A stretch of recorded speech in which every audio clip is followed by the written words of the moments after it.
What is up, everybody? We are the Punch Drunk Critics. This is Cinema Hey, Royale. I'm John. That's Travis. hey, what's going on, man? Not a whole lot. It's well, that's a lie because it seems like a whole lot is starting to happen. Mhm.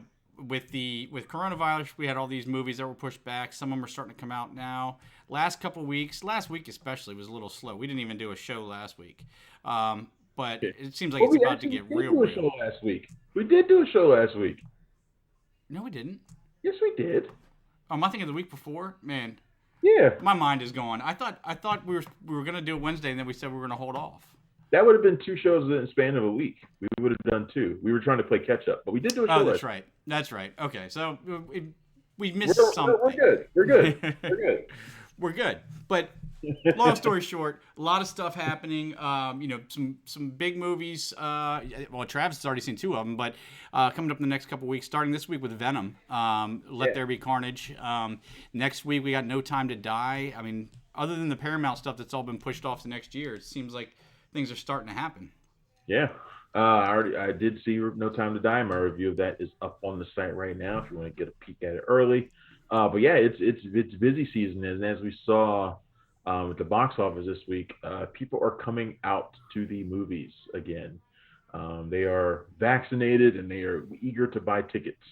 Well, Especially they're for eager to buy tickets. That's for sure. I'm not sure about that second part or the first part, but they should be. They should be vaccinated. I would like to think that I believe that the reason why the box office is going up is because of people who are vaccinated. The people who Yeah, weren't vaccinated were going anyway. Uh, that's true. That's true. I hope that's the case because anyway, something like Venom that only premiered in theaters. It wasn't streaming as well.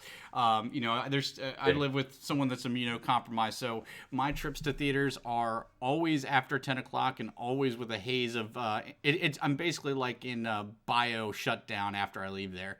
So I hope everybody that's going is starting to be vaccinated and everything like that. yeah. Um, So let's we're going to talk about those films as well Venom, of course. We're going to talk a little bit about No Time to Die. I think we're going to talk a little bit more about Daniel Craig and his swan song about maybe his run as Bond. We're going to talk about the Many Saints of Newark, which is the Sopranos prequel, and we're also going to talk about What If because we haven't had a chance to talk about What If over the last couple of weeks, and there's been some big developments on that Shit show got real. as it nears its season finale. Yeah. Yeah, we got to talk about that, and maybe I'll talk about how much the Addams Family 2 sucks, or maybe that was enough of talking about it right there. There Who you knows? go. Uh, And just as a reminder, guys, that review for No Time to Not, yeah, damn, I can't talk. No Time to Die is on punchdrunkcritics.com. That's our site where you can check out all the news and info. We've got all kinds of stuff up there all the time. All the reviews for the written reviews for the movies we'll talk about today. We've got couple interviews of with interviews, couple of Gideon interviews. Adlin, Yeah, Daniel McDonald. yeah, Who else we got? Dan Stevens up there, yeah. Guy Pearce, all kinds of interviews. Yeah, two interviews up this week. Like you said, Gideon Adlin for her film Witch Hunt, which is also out right now in theaters and digital. I have seen it at South by Southwest. Gideon Adlin, you'll probably recognize from Blockers and The Craft Legacy. She's good in both of those. And Danielle McDonald for the film Falling for Figaro, which is also out right now as well in theaters and I believe in digital. Danielle McDonald, who you'll recognize from Patty Cakes and Dumpling and Bird Box and all sorts of things. She's really great. Mm-hmm. So yeah, so a couple of fun interviews and more coming next week. And Gideon So Adlin, easy on the eyes. I've got the yeah, screenshot pulled up. She is a delightful looking woman right there. I Um, I couldn't agree more. I think they're both delightful. right. Oh yeah, yeah. So yeah, not to put one of the over the other, Yes, but yeah, that's yes, yes. punchdrunkcritics.com. You guys can check that Yeah. out for all our stuff there. Well, let me go run. I'm gonna shut my door real quick. I'll be right back. Yeah. So all those interviews and more. If you're in the DC metro area, we also have screenings that are up from time to time. News every day, all that good stuff. So that being said, let's jump right into The uh, big one. what's that? The big one. The big Venom. one. A movie that kind of blew a lot of critics' minds when the first one came out, just because it was so surprisingly popular with fans. It made $1 billion at the box office. I was, correct my memory. You were pro Venom, right? You liked it. It didn't blow your I was socks off, but you I liked was it. in the so bad it's good camp, which is where I think most people were with Venom. It's Hmm. not a particularly well made movie, at least I don't think so. Right. But it's so bad, it's so kind of crazy, and I think everybody liked the odd couple dynamic between Hmm. Tom Hardy and Venom. That it was fun. You know, you're able to look past uh, how little sense it made. Right. You're able to look past it. The question is whether or not they'd be able to do that for Venom with There Be Carnage, Yeah. uh, which is the hard part is recapturing that magic that you got with the first film. And I think with this one they lean heavier into their bizarre relationship. I mean, I think they go a little bit they go heavy on that, which is smart. I think that's the best thing. That was the thing Yeah. that worked the most. Then run with it. It was their Um, strength. it was the strength. So this time their relationship is is even more of a roller coaster. I mean, they actually split up at one point and separate because there's a lack of appreciation there. Eddie Brock does not seem to appreciate Venom, and Hmm. Venom wants to go out and kill, and he can't do that the way he wants to. He's tired of eating chocolate and chickens. Hmm. Um, I actually think when they separate, the movie actually gets really funny Hmm. because Venom's side story is hilarious when he goes off on his own. Eddie Brock's only gets more dangerous because he runs afoul of Woody Harrelson's Cletus Cassidy, who becomes Carnage after he bites him during a prison interview. Hmm. And Carnage wants to off his daddy symbiote, which means killing Eddie Brock. Hmm. Um, when I was watching this, I whispered to the person who was with me um, that I feel like the writers, which was Kelly Marcel, who did 50 Shades and some other stuff, and Tom Hardy. Tom Hardy contributed to the story. I feel like they forgot to do a second act. This movie felt, I mean, not only it was legitimately short, it was under 90 minutes, which is Hmm. fine. I had no problem with the movie being under 90 minutes, but it actually felt like they missed something here. It almost was like we got the introduction, the split up, and then we had the finale. And I was like, where was the build up to the Venom Carnage battle? Like, there was none. Yeah. They met and they fought and it was over. And I was like, I wanted more of Woody Harrelson and Naomi Harris kind of doing their natural born killers thing, Hmm. as Carnage and she plays Shriek, his sonic powered lover. I wanted more of that, but we didn't get much. We didn't get much of anything hardly in the middle of this movie. It's Yeah. like it started and then it was over, and I was like, "What the hell was that?" By the end of it, Yeah. what the It's hell was like that? it's like they listen to all those people that are like for movies like Pacific Rim or Godzilla. It's like, well, we just want to watch the monsters fight. It's like they listen to that and Right. just jump right in the middle. But I mean, first of all, let me just say that I was delighted with the movie as I was for the first Okay. one. I think the Eddie Brock Venom buddy cop aspect of it. I don't think anybody but Tom Hardy could really pull this off the way he does. And this, if you're looking for that, it's more the same, and you'll get more of that, and you'll be happy with it. But if Venom specifically has a huge following in the comic world, and Carnage, and Extreme Carnage is an iconic you know comics story arc. Oh It, yeah, Maximum Carnage. Maximum Carnage. So iconic. I don't remember the name. Maximum Carnage I is. didn't mean to correct you. No, no. I'm glad you did. Because as soon as you said that, now I can remember. Because I remember was it Super Nintendo that the game came out Oh on? yeah, I remember Yeah, the Maximum Carnage video game, one of the best Spider-Man games ever. yeah, yeah. So I mean, this is such a huge storyline, and they just kind of they don't build into the Carnage Venom. There was more done in the last movie with Venom's relationship with the bad symbiote. I don't even remember his name. Than there was in this movie with Carnage and Venom. And I thought that was weird. I mean, certainly I thought the fights were cool. I think the CGI we did improve some there. Because if you remember the Venom, the CGI was just not great in some Yeah, it places. definitely looks better Mm-hmm. this time around with Andy Serkis behind the camera. I think this is a better directed movie. Mm-hmm.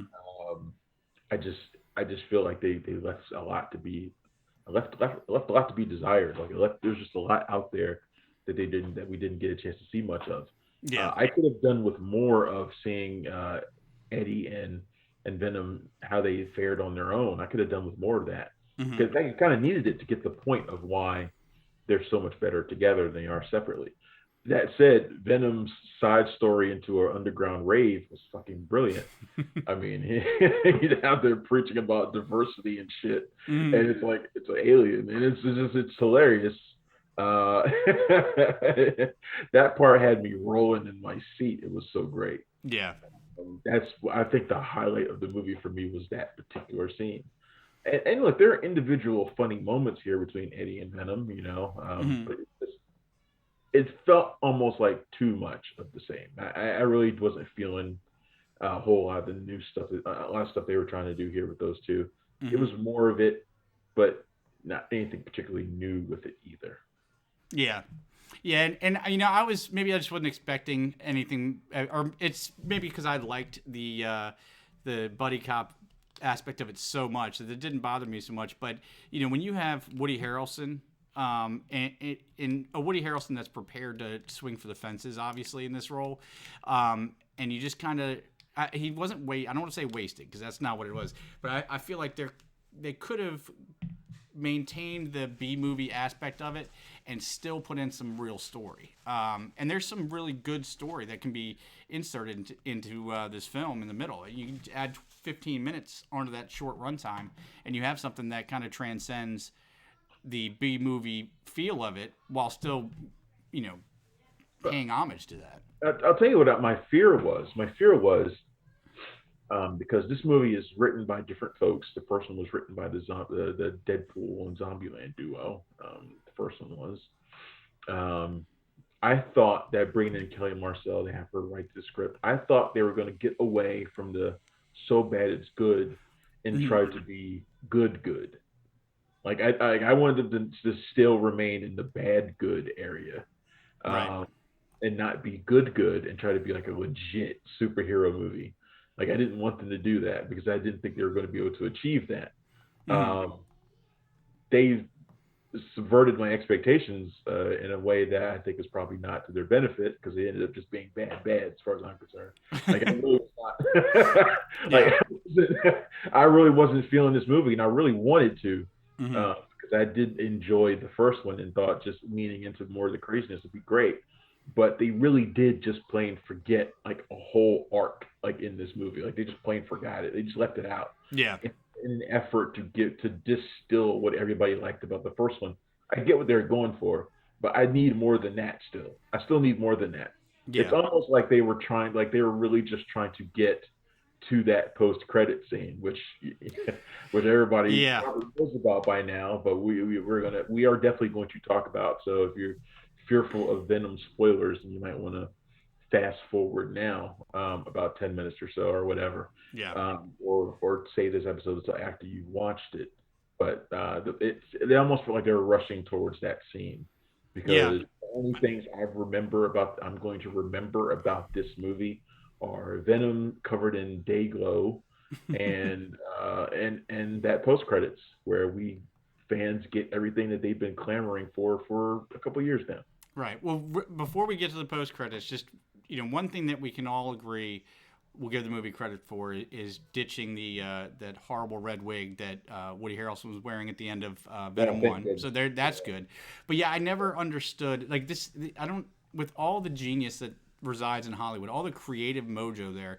I never understand how they're completely incapable of taking what was good from one thing and then improving on it. It's like if they actually do identify what people liked about a movie, whether it's a remake, a reboot, a sequel, whatever, if they actually identify the thing that people really liked, which they don't always do, but if they actually do find it, then it's all they bring over. It's like, okay, we got that part, so we're done. It's like, Right. and that's kind of what you see here. But I mean, that being said, I still had a lot of fun with it. I think, as is wont to happen in this show a lot, when we talk about these movies, I end up not realizing that maybe I don't like them as much as I do because I'm hearing all the things pointed out that I didn't think of. But I did have a lot of fun with it. But that being said, let's talk about the Trading Places ending. What did you think? What did you think about Naomi Harris's Shriek? I thought she was kind of wasted, to be honest with you. I like Naomi Harris in anything. I think Yeah. Shriek would be, because she filled her role. I mean, she wasn't supposed to be anything more than, I guess, Carnage's sidekick or partner, I guess. But more like Cletus's sidekick, because she did not get along with Carnage at all. The Carnage side of him she didn't get along with, because her powers are exactly his weakness. Yeah. Her powers are all been symbiote weaknesses, which is sonic sound. Yeah. But yeah, it was an interesting day. I'll just put it this way, because it was back to back. It was this and No Time to Die. So it was 2 doses of Naomi Harris supporting roles, where I wish she could have done more. Yes, but two doses of Naomi Harris is never a bad thing. Let's just agree on that. That's absolutely true. All right, so we're going to talk about the post-credit scene. Spoiler alert. Yes, big spoilers here. So, people who've been wanting to see the Venom and the Spider-Man universes crossover, well, looks like they're going to get it. So the post-credits found Eddie and Venom lounging someplace. I don't know if they'd gone away on vacation, some beach somewhere, and Venom begins talking about the knowledge that symbiotes have from across the universe, this vast amount of knowledge. A well-timed conversation. Sounds like to me sounds like it kind of comes out of nowhere, because never shown none of that in 2 movies, but no particular knowledge. He has practically no knowledge of the Earth. So, or people, so it's like, so where's his vast knowledge from then? What is he talking about? But they showed a little bit in the first movie, but it really seemed like it was more of like a psychic connection to other symbiotes more than anything else. Yeah. So he has this vast amount of knowledge, and then after he says that, he touches, or he gives Eddie a taste of it, but somehow I don't know if it triggers it or something else triggers it, but they find themselves warped in a sense, and on the TV is J. Jonah Jameson, the J.K. Simmons version, revealing Peter Parker, Tom Holland version, that he is Peter Parker. Basically the scene that we saw at the end of Spider-Man Far From Home, right? Where he's being exposed as Peter Parker and accused of murder. So they have somehow been transported into the MCU. That's what it seems like. Yeah, that's so the blinding light. That was definitely a multiversal travel thing. You know, they definitely moved somewhere else. And so, what's your take on that? My thought, as soon as I saw like the Flash and everything like that, I was like, okay, well, so this in timeline wise, this lines up right with when Doctor Strange and Peter Parker are doing their little spell, but we don't really know how long that is until Spider-Man comes out. We won't know how long it is between what we saw in Spider-Man Far From Home and him running to Doctor Strange's. Could be right afterwards, in which case it would make sense, but it seems like it would be a little bit longer after that. Right. So it's hard to tell. It might line up more with Loki. I have no idea. I have no idea how they're going to shake all this stuff out. But what I'll say is this: the people around me, as soon as there was that flash, I saw multiple people sit up in their chairs like this. They knew what was coming. Yep. And I knew it was coming too. After I saw that, I was like, "Oh shit, they're actually going to do it." But what's surprising? I think what I was so shocked by was how kind of I was to it. Yeah. Like I thought, I would think that, considering the kind of person that I am, I thought I would be like, "Holy shit, they're doing it!" Yeah. But I'm not actually, because I feel like this was always inevitable. Yeah, you can't have Venom without Spider-Man. I mean, right, you can, but also Sony and Marvel have been working together so closely on Spider-Man already anyway. And I just kind of felt like, yeah, this is going to happen. I just don't know exactly when and how, but it's going to happen. And then when they finally teased it, I was kind of like, okay, that's pretty cool. I'm curious. Yeah, that's the thing that stinks about like the internet age and all that, especially with all, because let's be honest, you know, when we go to see the next Spider-Man movie and we see Tobey Maguire and Andrew Garfield pop on screen, or we see was that maybe neither one of them is confirmed for it still, right? But at this point, if I would almost be more surprised if they didn't show up. So with that, when they do show up, it's not really that moment. It's just like, oh, okay, here it is. This is where we are. Like all of that excitement, all of that jaw drop happens when you see the first rumor article on on punchdrunkcritics.com. But so it kind of pulls the air out of most of it. Yeah, it does. And at the same time, this movie teases another Venom movie with Toxin, the villain Toxin. That's who Stephen Graham character appears. Anybody who knows who Mulligan is in the comics, the Stephen Graham cop, he was Toxin, which is another symbiote birthed from Carnage. And he gets teased in this movie as well. And it's like, is he going to be like in Venom 3, or is he going to be part of whatever they're doing with the Spider-Man thing too? I don't know, man. But it's just like, it's a lot. It's a lot. I'm just surprised that I was not more overwhelmed by the whole thing. Like, oh shit, this is going to be awesome. I'm just kind of like, yeah, that's going to happen, and I knew it was going to happen. Yeah. Even the person I was with was like, oh, okay, yeah, no, there it is. Yep. So I checked that off the box. But the only question I really have now is this like a crisis situation where we're going to have the multiverse and everybody's going to be in the MCU now, or more likely, I guess, something will happen in either Doctor Strange, Multiverse of Madness, or Spider-Man, or something that's going to shoot all these people back to where they came from. So it'll be a one-time thing. I mean, honestly, this whole thing, I think, relates quite nicely to what we've seen in the last 2 episodes of What If. Yeah. Where we do see the return of Doctor Strange, although it is not our Doctor Strange. And there's a lot of multiversal stuff going on in those 2 episodes. There's a lot, actually. And I think at this point, all this stuff fits together. And we're looking at a multiverse war or some kind of thing going on here. That's going to be, and look, we already know that Kang the Conqueror is like the main villain of this phase coming up. That is his thing, is alternate realities and time travel, and he is the perfect villain for this. All these things unite together, so you can't really watch one without the other anymore. I'm just curious to see what's going to happen with Eternals when that comes out next month. Yeah, I guess Eternal is going to be the last one that doesn't mess with the multiverse. But then it almost seems like they're in a weird place. I mean, I don't know. Yeah. But I guess that's as good a segue as anything else to talk about What If. I know we usually do the movies and then TV, but I mean, let's just jump into that. I mean, for the record, you're higher on Venom than I certainly am. Yes, yeah. I don't like it, and you do. So yeah. Yeah, and I definitely don't like it. I fought with myself on what I wanted to score it because I was like trying to find reasons to give it a positive score, and I ended up not. I just couldn't do it. I realized I just didn't like the movie as much as I tried. And it seems like a lot of my colleagues love it, not just you, but others. Its Rotten Tomatoes score is down in the dumps, or at least it's falling. I'm not sure what it is at this particular moment. I think when I posted my review there, it was at like 69, which ain't bad. 59 tomato meter, 86% audience score. I mean, I think it's Carnage is kind of wasted. But if you liked Venom for the Tom Hardy of it all, you'll be okay with it at least.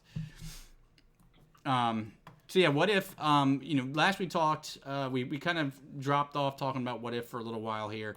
Yeah, we haven't talked about it. And I think the last two episodes we haven't talked about are the Party Thor episode, which is now my favorite episode, by the way, and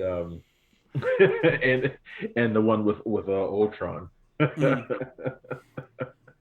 So go ahead. You were going to say. Yeah, no, I was just so we left off really, I think, at zombies. So the last time we talked about it, which zombies was fine enough. But since then we saw What If Killmonger rescues Tony Stark, and then like you just mentioned, what if Thor was an only child, and What If Ultron won were the 3 episodes that have hit since we talked about it last. And I 7 and 8, the Thor party episode and Ultron 1. Was the first time we really saw 2 of these episodes lead into each other, kind of, and has one of the coolest visuals that I think one of the things that will stand as the coolest visual of this series is not the Captain America zombie that they were pushing in the beginning, but rather Ultron showing up with all the Infinity Stones on him like bling bling. That was a great scene. However, can we both admit the way he got the Infinity Stones was some bullshit. Oh yeah. There's a lot of convenience going on there. Bullshit. Now it's not just convenience. That was bad writing and just bullshit. Say, oh, Thanos just happens to walk in and just gets cut in half. What? Yeah. Come on, man. That's nonsense. That was just that was just the writers going, you know what? This story's about Ultron, not Thanos. So let's just Yeah. I mean, I can see a world in which they were like, let's show how powerful Ultron is right now by doing this, but it's just there's other ways to do it. there are better ways to do it than to have him do that. Because he's nowhere near powerful enough to be able to do that to something like Thanos. Yeah. After he had the rings, he might have been able to be powerful enough to do that, but he did not have them yet. Thanos had them. Yeah, this wasn't Happy Thanos from the T'Challa became Star-Lord episode. This is Thanos with some stones. You know, this is Thanos just arriving on Earth to obliterate shit. So that scene actually really pissed me off in an episode that I generally liked. I love stories where the villains come away on top. Sort of like Age of Apocalypse is one of my favorite X-Men storylines. And Executioner's Song is another of my favorite X-Men storylines. These are all stories where the bad guys are in charge, basically.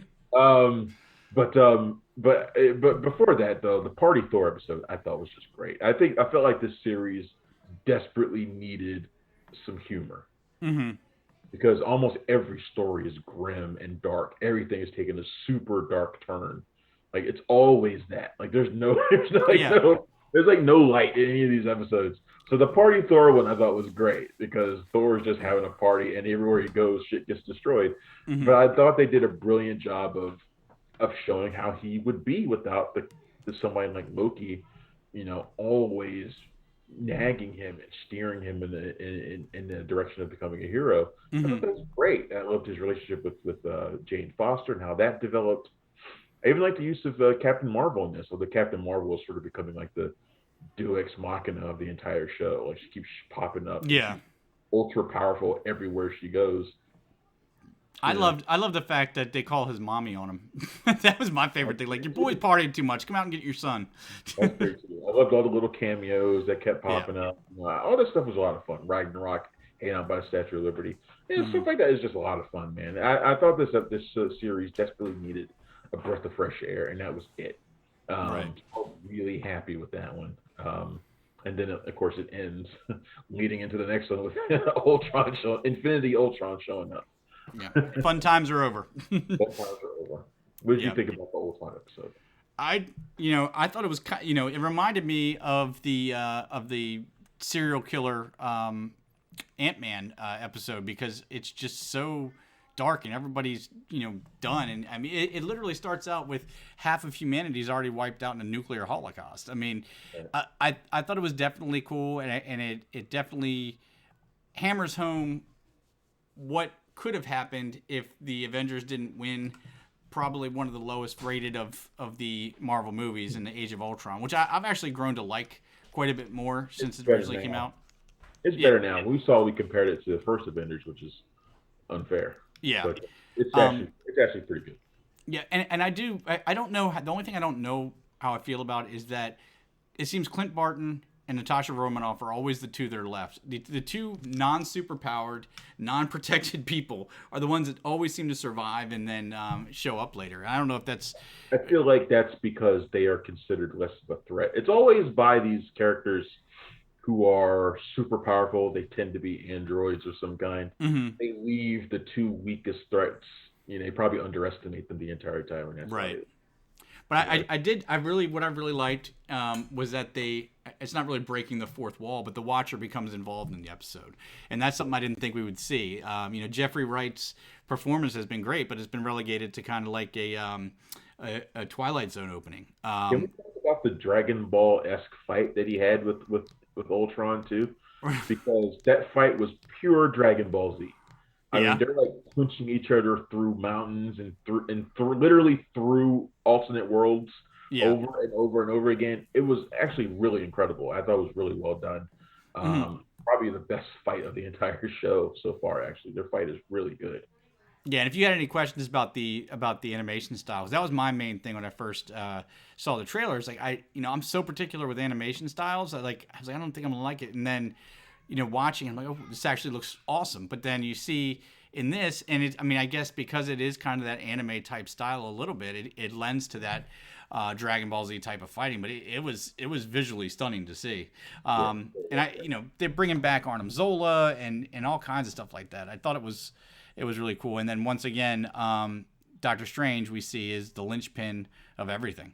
Yeah, this is clearly this is the evil Doctor Strange that we saw in episode 3, who was kind of banished at the end of that episode. So it looks like he's back, and I remain one of those people who believes that he will be back in Doctor Strange in the multiverse of madness, and possibly in Spider-Man No Way Home as well. I think we'll be seeing more of him, and he will be a centerpiece of all this multiverse stuff that's going on in Marvel right now. That's what I think. Yeah. I think we always said Doctor Strange is going to be a centerpiece of this phase, but we never thought it was going to be because there's 2 of them. So yeah, I mean, I've even heard theories that this Doctor Strange that we see in the trailer for Spider-Man is the bad Doctor Strange. I said that last episode. That's where I heard it from. I thought it was, but I didn't want to say that and be like, no one did. I do think that's the case. I really do. Yeah. So, season finale for What If this Wednesday. Check that out there. And then back to the movie theaters. Movie theaters / TV, I guess. Many Saints of Newark. How long has it been since The Sopranos went off the air? It's been at least 10 years, right? Yeah. And unfortunately, I've been wanting to rewatch The Sopranos. Started in 1999, so that's how long that show started. It ran for 2007. It went to, which 6 seasons, almost 10 years. And if you remember, it was because of their really annoying season release methods. So you'd have one season, and then maybe a year and a half later, you get another season, and then 2 years later, you'd get 3 episodes, and it was just so annoying. But long story short, I haven't been back to watch the episodes. And I kind of wanted to before I watched Many Saints of Newark, and then I just didn't get around to it. So sat down to watch this, and I'm almost glad I didn't. Obviously, being familiar and being intimately familiar with the TV series is going to make this all that much more impactful. But I kind of like that I watched it without having everything fresh in my mind, because I thought I was able to enjoy it more. I can see that. Yeah. I can see that. No, I think I agree with you on that. I didn't go back and watch any episodes of The Sopranos either. I'm not one of those people who loves that show. Like I really remember liking the first 2 seasons, and then kind of being lukewarm to literally the rest of it. But I watched them all, just kind of like, I think I kept watching them, hoping to recapture that feeling I had from the first 2 seasons, and never quite came back. I still liked it, just I don't love it the way I don't have the reverence for it. It wasn't infallible the way that a lot of people make it out to be. There were plenty of boring episodes and there were a lot of storylines that stunk. Yeah, a lot of boring episodes, a lot of dropped storylines, a lot of characters who came and went. A lot of stuff in there that didn't work. But this movie made me want to go back to the Sopranos world really bad. I really loved this movie, which takes place in the 1970s, late 60s and 70s. In Newark, during a racially charged time in Newark, New Jersey, during the riots. And it follows young Tony Soprano, although played by Michael Gandolfini for most of it. So you got James Gandolfini's son, who looks and sounds just like his old man. But the movie's not really about him. I know they've been promoting it like it's about him, but it's really about Dickie Moltisanti, played by Alessandro Nivola. And Dickie Moltisanti is like this legendary figure in the show. Chris Moltisanti's father. He's like the guy that helped turn Tony into the man that he became. He's a big shot. He was a big shot. And this movie is mostly about him and his downward spiral. I mean, he drops pretty far in this movie. But I love a good gangster movie. I felt like this probably would have been better served as a series, because there's so much that David Chase is doing in it. I mean, there's so many callbacks to the show, It's amazing to watch Dicky Moltisanti uh, because he mirrors Chris Moltisanti so much. They're both hot headed. They both uh, always take on too much, especially in terms of like women. Like Yeah. they always do too much. They always uh, they always have so much going on that it wears them down. It happened to Chris throughout the entirety of that show. He gets Yeah. increasingly worn down. Um, but you And also it, it was the catalyst. That stress he'd put himself in was a catalyst for his drug use and on pretty much yeah every problem he ran into. yeah, and the same thing happened with Dickie, except for Hmm. the drug thing. But it was the crux of his downfall. You get Paulie Walnuts, you get Big Pussy, you get all these guys, you get all these versions of these characters that you've seen and you love, and it just makes you wish that you could see more of them at this. Yeah. Not, you get a little bit, and what you get is great, but it just made me want to see more and more of them, and see how they become the people they become. But this movie packs on a lot because it's also dealing with, like I said, the racial aspects. You Hmm. got Leslie Odom Jr. as Harold, the guy who works for Dickie, but there's a fundamental disrespect there between them that becomes a problem later on. You have Dickie's adultery. You have his father, Hollywood Dick Montesanti, played by Ray Liotta, in a dual role. He also plays Big Sally Montesanti, who's in prison and is a Buddhist. You got all sorts of crazy stuff going on in this movie, man. And I was just like, man, there's so much here. And Yeah. it made me remember how, if there's anything that I loved about The Sopranos, and there's plenty, but there's one thing I loved about it, is that it felt so rich. Like there was so much going on. Like David Chase was so great at creating this little world for these mobsters, and showing their whole lives. Yeah. And this movie was like encapsulated that so perfectly. And I was like, I wish this was a part one. Yeah. I mean, I'm with you. It definitely felt like it. I mean, even to the point where it felt like a show that had been condensed down to that the scripts were a show that they were like, we're not doing a season. You got to put this in a movie. But I think that's part of the problem with The Sopranos and what we were talking about earlier is suffering from its own success. They have a story that fills X amount of space, and they want to keep running it and have season after season. So it gets stretched out, and you get the boring stuff in there. But I think we're finally getting to a place in television where we're okay with a show that only runs 3 or 4 seasons. And nowadays there's everything's 10 episodes. So it's kind of sad that they went this way. But my favorite thing, and the reason why I'm excited to go back and watch the show now is I never understood the love Tony had for Chris Moltisanti. This is a kid that would screw up over and over again, just do everything in the world, and then you grow to know that you don't know why, but he loves the kid and he's going to do anything for the kid, which makes the inevitable conclusion of their relationship even worse. And now after The seeing irony of the way this, this movie starts with Chris narrating from after his own death, yeah, so yeah, narrating a story about the guy who killed him. yeah. So the, seeing this and seeing his relationship with Chris's dad and how similar Chris and his dad were, I think that's the main thing that's going to be enriched by watching this Yeah, this movie. but not only that, but also Tony's feelings about his mother, Liv, Hmm. played by Vera Farmiga in this, wearing a really kind of hilarious prosthetic nose. Um, like this movie shows him, and people got to remember that this is not the Tony Soprano of the older Tony Soprano. This is Tony Soprano when he's young. He's still a boy. Hmm. He's still got that love for her, even though she's still a bitch. She's still a shrew. She's still manipulative as hell, especially towards her family, and Yeah. especially her son, and even her husband, who's played by John Bernthal. But she's so awful. But he's so covetous of her love Hmm. at this point. He'll do anything for her.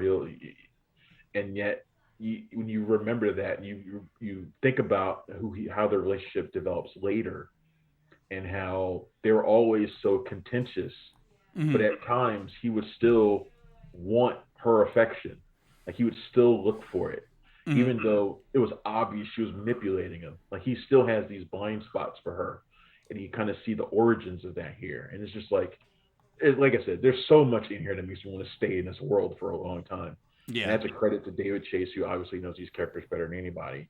Mm-hmm. But also director Alan Taylor, who directed a lot of the episodes of the show. We can stop blaming him for Thor: The Dark World now, I guess. I'm sure he'd like for people to stop asking about that movie. Yeah. He's so much more comfortable in this world. I think he's better in doing stories like this than he is doing stuff like that. Anyway, he's really good here as well. He knows these characters too, in this world that Chase has created. I really like this movie. I would have liked to have seen it. I mean, I did see it on the big screen and on the show. Next one I'm talking about. So I would like to watch it again. Let's put it that way. Yeah. Which of the movies that came out this week, there aren't that many of them that I do want to see again. So I can say that this is one. Well, that's as glowing a review as we could ask for, I suppose. This and Teton are like the only two movies I really want to watch again this week. Yeah. So, and we're not talking about Teton here, so. Yeah, I mean, I think, you know, I'm interested to see how the Sopranos fans feel about it and how the series plays after watching this and then watching the series again. The thing I liked most about it is it felt Scorsese without feeling Scorsese, if that makes sense. Like it hit the right points of a Scorsese gangster movie. It didn't seem like they were doing like so many mobster movies do. They weren't trying to emulate Goodfellas. Right. Yeah, it hit the right points that Scorsese hits, but without copying how he does it, I guess. It felt Sopranos. Yeah. And Sopranos and Goodfellas are not the same. No.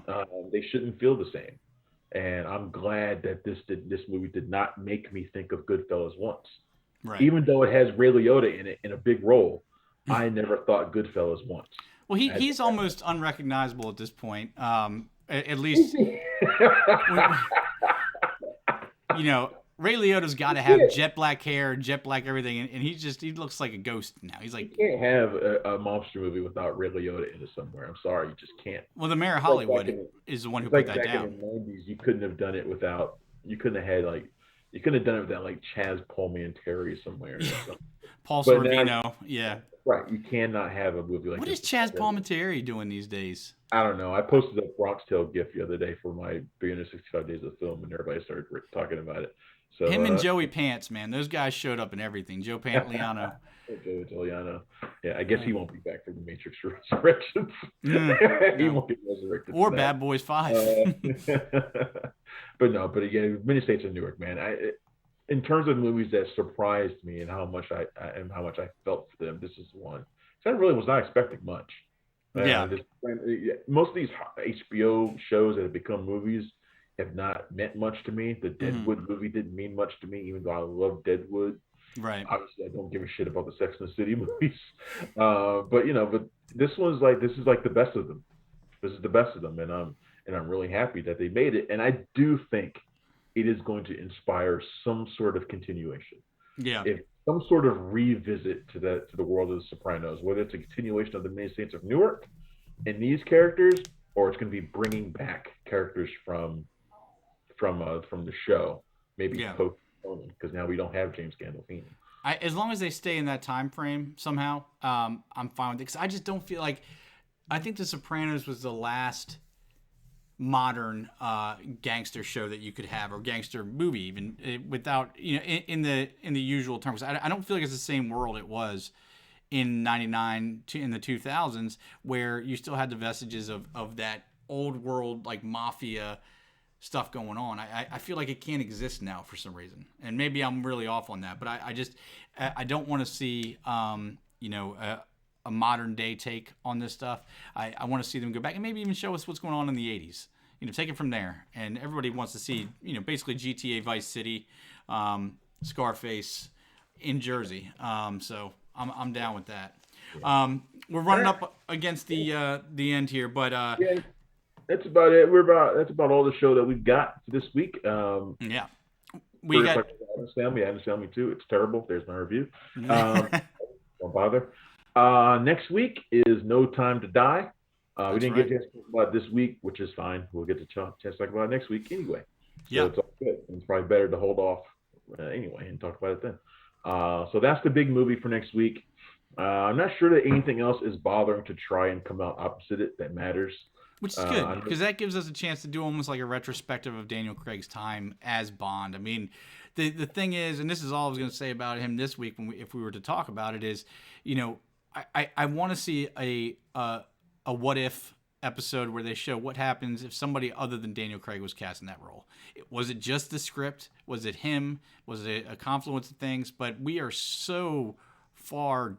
We're in a place that's so different than where we were when Pierce Brosnan let go of the role, and I don't think it would have survived without the changes they made. there's an entirely different approach that they took with Bond under Daniel Craig, Mm-hmm. but it's also something that I don't think they had in mind until Quantum of Solace failed, and we can talk Yeah. about next week as well because I don't think this was their plan from the beginning to do what Mm-hmm. they last few movies. This is something that was a course correction. So we'll talk about that next week. The only other movie I would say we should probably try to talk about next week is Lamb, which Mm-hmm. comes out from A24 next week. That is the rather unusual horror movie. I'm not going to spoil any of it for anybody who does not watch the trailer or has not heard of Lamb, but it Mm-hmm. is definitely worthy of discussion. So you might want to talk about that. So maybe we'll do those two movies next week. And then the following week, I'll be at Middleburg, so probably won't be able to do a show, but we'll talk about it. We'll talk about that then. Yep. So it's time for us to bounce. We are the Punch Drunk Critics. You can find us every day at punchdrunkcritics.com. You can find us on Twitter at PDC Movies. I am at Punchy Critic. He is at Punch Drunk John. I think that's what it is. That's right. And you can find us on a whole bunch of other places too, on Facebook and social and Instagram and elsewhere, and on Twitter and on Twitch. And that's it. I'm Travis. You're John. We out. We're out of here. Thanks for Later. checking out the show. If you like what we're laying down, please subscribe to our channel and click the bell to receive notifications for all of our latest stuff.